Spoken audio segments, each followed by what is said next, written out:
And the next sacred cow is get a job, or go to school and get a job.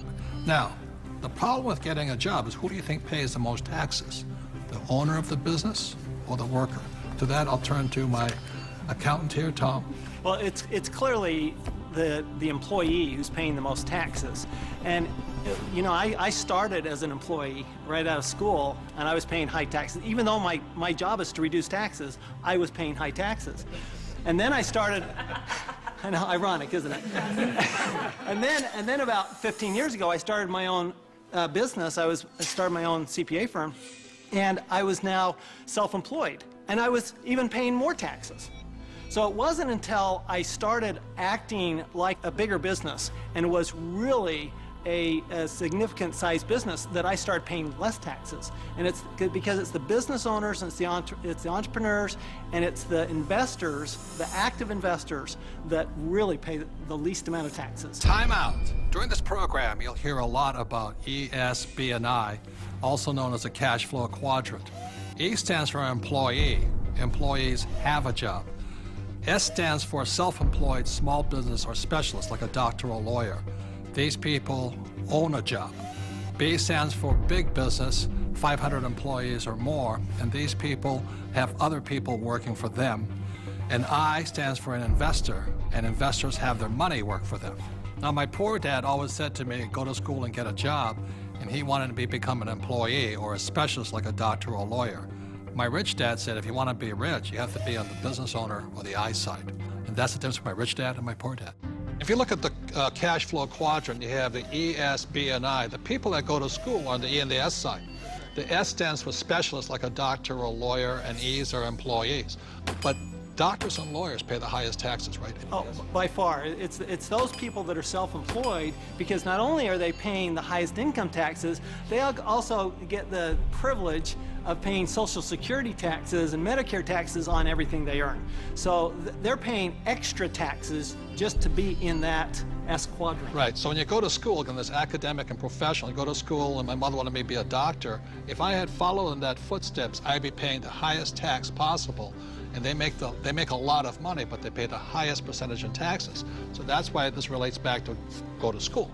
That's right, and they actually have the fewest options of reducing their taxes. The tax laws are really geared towards those people who are creating jobs. You know, and those are the entrepreneurs, those people who are creating housing and, you know, building real estate, because that's, the government understands, that's what we need. You know, we want the private sector to do that, and so we're rewarded for doing what the government wants us to do. And that's really all the tax law is. It's a system of rewards for people, what the government wants you to do. Plus, you know, the other part of it too is this whole idea of getting a job. There was some kind of a myth out there that goes with get the job, get a safe, secure job. And so that by getting a job, somehow you're going to be taken care of for the rest of your life. And all you got to do is pick up any paper to see how many tens of thousands of people are losing their jobs. There are no safe, secure jobs, and now we're competing with India and Asia for jobs that were sacred to America at one point in time. So this whole idea of having a job that was secure is probably the most insecure thing you could be doing right now. The idea of a secure job is an industrial age idea. Exactly. The only option is put into your head is go get a job. And I wasn't around, brainwashing. Yeah, I wasn't around entrepreneurs. I wasn't around business owners growing up. I was around employees. When I first started my company 15 years ago, I went back to my class reunion, which is always an interesting thing. And I remember saying to them, yeah, you know, I started a company about 5 years ago, and they looked at me like, oh, and some of them even said it. They go, you're so brave. And I'm thinking, you know, I've had this company for 5 years now. That is the longest I had ever worked anywhere. See, without financial education, you have to get a job. What's tragic today is so many people losing their jobs. They go back to school to get another job, but they're now competing with their kids. You know, that's insanity.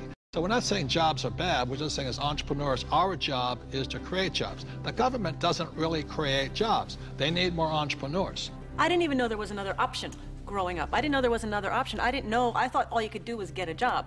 So again, it's not right or wrong to be an employee, but I'd like to know what my options are. Right, because when you were in school, did they say, go to school, get your diploma so you can become an entrepreneur. No. I mean, you'll never hear that in the school system. No, they said work your way up the ladder, get the bigger Get a better paycheck, job. get a better Go to college job, to get a higher better pay. job. But you're right, job is the only option that you'll hear in school as a rule. And job stands for just over broke, you know? To me, the real issue with a job is it's the highest risk profession you can have because you only have one client. Now, when I started my business 15 years ago, it was after being fired from a job. And what I recognized was that, I had no control over my life because I had one client. That was my employer. Whereas now I have hundreds and thousands of clients. One client fires me, it's not the end of the world. Now my risk has gone down considerably, almost to nothing. Where when you have a job, I mean, it's just a high-risk play. Plus, the other thing is you're in complete control. That's the piece that I like. I like being able to, if I lose a client or You're an entrepreneur because nobody would hire you. I'm unemployable, there's no question.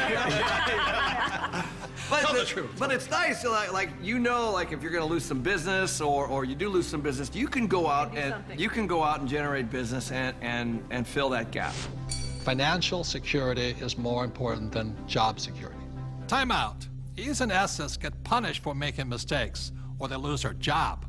B's and I's get richer from their mistakes because they learn from their mistakes.